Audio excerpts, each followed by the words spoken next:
கடவுள் அருள் டிவி நேயர்களுக்கு அடியேன் உங்கள் சிவயோகி சிவசக்திமான் சுவாமிகள் வணக்கத்தை தெரிவித்துக் கொள்கிறேன். அன்பு நேயர்களே, இந்த பதிவில் செவ்வாய் வக்ரம் பயிற்சி பலன்கள்லாம் சொல்லுவோம். இதனால் வரைக்கும் செவ்வாய் என்கிற நவகிரகத்திலே படைத்தளபதியாக விளங்கி வரக்கூடிய அந்த செவ்வாய் பகவான் மிதுன ராசியிலிருந்து கடகராசிக்கு வந்து இதுகாலம் வரைக்கும் இருந்தார். இப்பொழுது வருகின்ற 18/1/2025 அன்று மீண்டும் வக்ரகதியிலே மிதுன ராசிக்கு செல்கிறார். அங்கே போய் அவர் இருந்து கொண்டு வருகின்ற 7/4/2025 வரை அங்கே இருப்பார். அப்போது இது வக்ரகதி கால பலன்கள் தான் சொல்லப்படுது. வக்ரகால பலன்களை இப்போது அடியேன் 12 ராசிக்கும் சொல்ல போகிறேன். அதுக்கு முன்னாடி பொது பலன் சொல்ல போகிறேன். திருப்பி பழையபடி மிதுன ராசிக்கு வந்து வக்ரகதியில் இருக்கார். அந்த மிதுன ராசியில் அந்த செவ்வாய் பகவான் இருந்து கொண்டு 4, 7, 8 என்ற 3 பார்வைகளாக கன்னி ராசியை பார்க்கிறார், தனுசு ராசியை பார்க்கிறார், மகரம் ராசியை பார்க்கிறார். இப்படி பார்க்கும் பொழுது என்னென்ன பலன்கள் ஏற்படும், ஒவ்வொரு ராசிக்காருக்கும் என்ன பலன்கள், நாட்டுக்கு என்ன பலன்கள், இதெல்லாம் தான் சொல்ல போகிறோம். அப்போ பழையபடி ஒரு கிரகம் வக்ரம் பெற்று இருக்கும்பொழுது வக்ரம் என்றாலே குணம் மாறி உள்ளது என்று சொல்ல வேண்டும். சாதாரண நிலையில் இருக்கிறதுக்கும் வக்ரம் குணம் மாறி இருப்பதற்கும் வித்தியாசம் இருக்கிறது. அந்த வகையிலே வக்ரகதியிலே இந்த செவ்வாய் பகவான் இருக்கும் பொழுது ஏற்கனவே அவர் கோபக்காரன், படைத்தளபதி, ஆக்ரோஷமாக செயல்படக்கூடியவர், போராடும் குணம் கொண்டவர், இது மாதிரிலாம் தான் அவருடைய குணங்கள். சகோதரகாரகன், பூமிக்காகாரகன், பூமிக்கு உண்டான காரகன், இப்படியெல்லாம் சொல்லப்பட்டு வருகிறது. அந்த வகையில் பார்க்கும்பொழுது இப்போ அவருடைய பார்வை பலன் பார்க்கும்பொழுது கன்னிராசியை பார்ப்பதினால் கன்னிராசி என்பது புதனுடைய வீடாக சொல்லப்படுது. அப்போது கல்வியிலே தொழிற்கல்வி சிறந்து விளங்கும். இந்த காலகட்டத்திலே ஏட்டுக்கல்வி, படிப்பு கல்வியை விட டெக்னிக்கல் எஜுகேஷன் சொல்லுவாங்க, அது மாதிரி அந்த தொழிற்கல்வி நல்ல ஒரு முன்னேற்றம் அடையும். அதை கற்றுக்கக்கூடிய மாணவர்கள் எல்லாமே நல்ல தேர்ச்சி அடைவார்கள். அது இல்லாமல் நாட்டுக்கு பார்க்கும் பொழுது சண்டை போட்டு வந்தவர்கள் சமாதானமாக கொண்டு வருவார்கள். ஒருவரை பற்றி ஒருவர் விமர்சனம் செய்தவர்கள் தான் செய்த தவறை பொதுவெளியிலே கூறி மன்னிப்பு கேட்பார்கள். இதெல்லாமே நடக்கப் போகிறது. ஏனென்றால் புதன் எல்லோருக்கும் ஒத்துப்போகக்கூடிய கிரகமாக சொல்லப்படுகிறார். அந்த புதனுடைய வீட்டை அவர் செவ்வாய் பார்ப்பதால் இவ்வாறு பலன்கள் ஏற்பட போகிறது. அடுத்ததாக நல்ல ஒரு கல்வியிலே வளர்ச்சி ஏற்படும். தொழில்நுட்ப கல்வியிலும் வளர்ச்சி ஏற்படும். மற்ற ஏனைய கல்வி கற்பவர்களுக்கும் வளர்ச்சி உண்டாகும். அறிவுத்திறன் விளங்கும். சுயமாக சிந்திப்பார்கள். மக்களிடையே சுய சிந்தனை மேலோங்கும். இதெல்லாமே நடக்கும். அதுவும் இல்லாமல் வழிபாடு என்ற போது முருகர் வழிபாடு மேன்மேலும் பேசப்படும். செவ்வாய் பகவான் தனுசு ராசியை பார்க்கிறார். தனுசு ராசியை பார்க்கும் பொழுது குருவுடைய வீடு.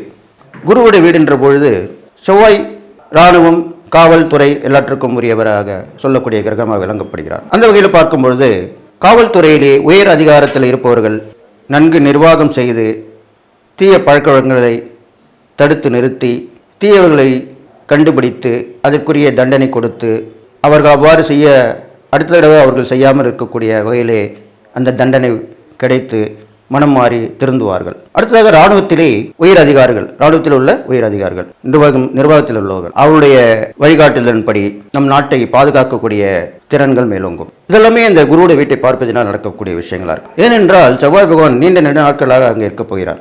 கிட்டத்தட்ட ஒரு 78 நாட்களாக இருக்க போகிறார். அடுத்ததாக மகர ராசியை பார்க்கிறார். மகர ராசி என்றது சனி பகவானோட வீடு. சனி பகவானுக்கும் செவ்வாய் பகவானுக்கும் பகை என்று சொல்லக்கூடிய விஷயம் இருந்தாலும் நீதி, நேர்மை, சத்தியத்தை நிலைநாட்டக்கூடியவர் சனி பகவான். அந்த தன்மையும் கண்டிப்பாக பார்க்கும்போது அதை வெளிப்படத்தான் செய்ய போகுது. பெரும்பாலும் பெண்கள், குழந்தைங்களுக்கு நல்ல ஒரு தீர்ப்பு வழங்கப்படும். அவர்களை பாதுகாப்பு நலன் கருதி தன்னாளர்கள், தொண்டு நிறுவனங்கள் உடையவர்கள், அது இல்லாமல் ஆட்சியாளர்கள் எல்லோருமே அவர்களுக்கு பாதுகாப்பு கொடுத்து நடைமுறைப்படுத்த போகிறார்கள். அதெல்லாமே இப்போ இந்த செவ்வாய் வக்ர காலத்தில் நடக்கும் என்று சொல்லி 12 ராசிக்கும் உள்ள பலன்களை சொல்ல இருக்கிறேன்.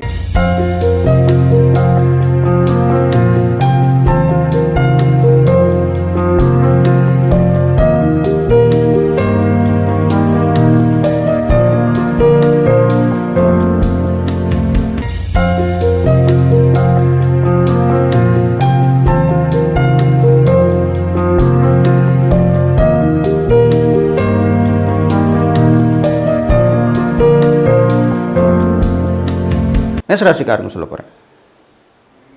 மேசராசிக்காரர்கள் பார்த்தீங்கன்னாக்கா செவ்வாய் பகவான் 3ஆம் இடத்தில் இருக்கிறார். இருந்து 6, 9, 10 இந்த 3 இடங்களையும் பார்வையிடுகிறார். அவருக்கு 3 பார்வைகள் உண்டு. தன்னுடைய ராசியிலிருந்து 4ஆம் பார்வை, 7ஆம் பார்வை, 8ஆம் பார்வை இந்த 3 பார்வைகளும் அவருக்கு உண்டு.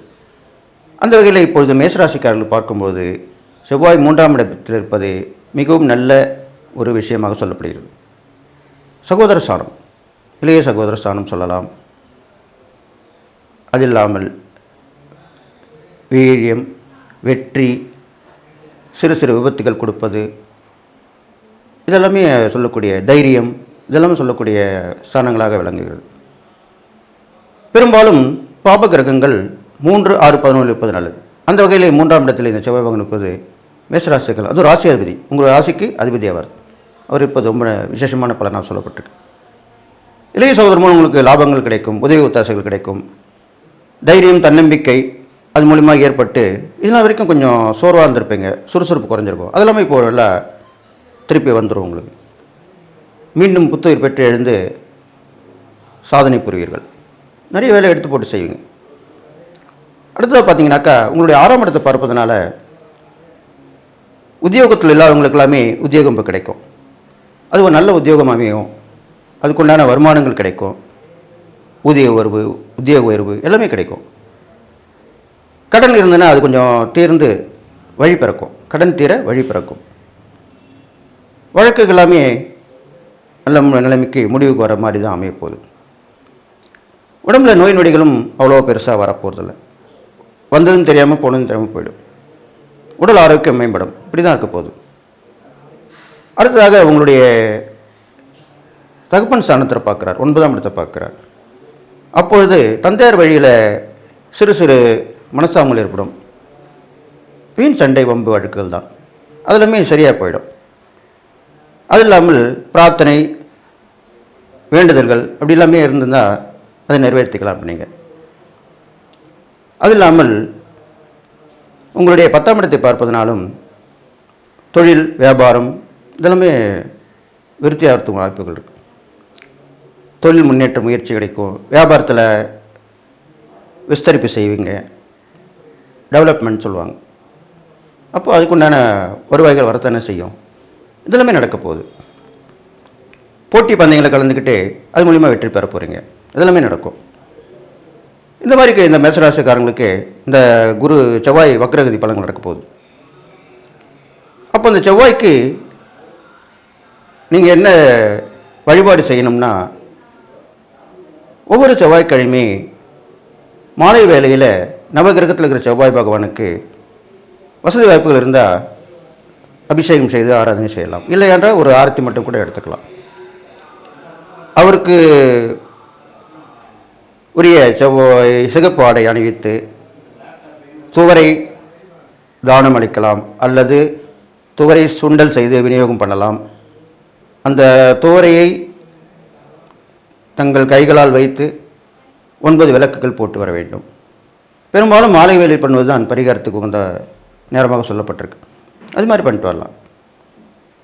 நீங்கள் செய்யக்கூடிய தான தர்மங்கள் பார்க்கும் பொழுது விபத்தில் உறுப்புகளை இழந்தவங்களுக்கு உதவி பண்ணலாம், ரத்தம் இழந்தவங்களுக்கு ரத்த தானம் பண்ணலாம், ரத்த தானம் முகாம் நடக்கும்போது அங்கே போய் கலந்துக்கலாம். இதெல்லாமே செய்யலாம். இதுதான் உங்கள் ராசிக்குரிய தான தர்மங்களாக சொல்லப்பட்டிருக்கு. இது மாதிரிலாம் பண்ணிட்டு வந்தீங்கனாலே இந்த செவ்வாய் வக்ரகதி பலன்கள் நீங்கள் ஈஸியாக கடந்து வந்துடுவீங்க.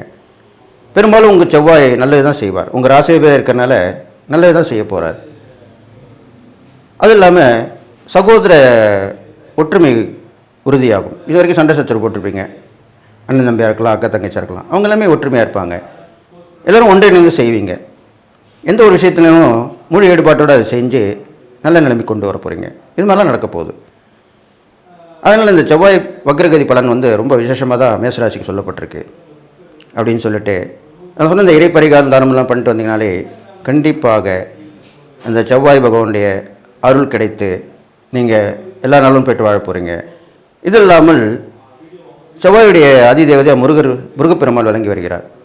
அந்த முருகப்பெருமானுக்கு நீங்கள் கிருத்திகை, சஷ்டி, விசாகம் இந்த போன்ற நாட்களில் வழிபாடு செய்யலாம், அல்லது செவ்வாய்க்கிழமை தோறும் வழிபாடு செய்து வரலாம். ஒவ்வொரு முருகஸ்தலங்களும் சென்று வரலாம். இதெல்லாமே செஞ்சுட்டு வரலாம். பெரும்பாலும் முருகருக்கு பாலாபிஷேகம் செய்வது ரொம்ப விசேஷமாக இருக்கும். காவடி எடுத்து வழிபடலாம். தீராத பிரச்சனைகள் இருந்தால் காவடி எடுத்து வழிபடலாம். இது மாதிரிலாம் பண்ணிட்டு வரலாம். அதனால் இதெல்லாம் நீங்கள் செஞ்சுட்டு வந்தீங்கன்னா உங்களுக்கு ஏற்றத்துக்கு மேலே ஏற்றம் தான் நடக்கும். கடவுள் அருள் டிவியை பார்த்தமைக்கு நன்றிகள். மேலும் இது போன்ற தகவல்களை தெரிந்து கொள்ள கடவுள் அருள் டிவியை சப்ஸ்கிரைப் செய்யுங்கள். மறக்காமல் பெல் ஐக்கானை கிளிக் செய்யுங்கள்.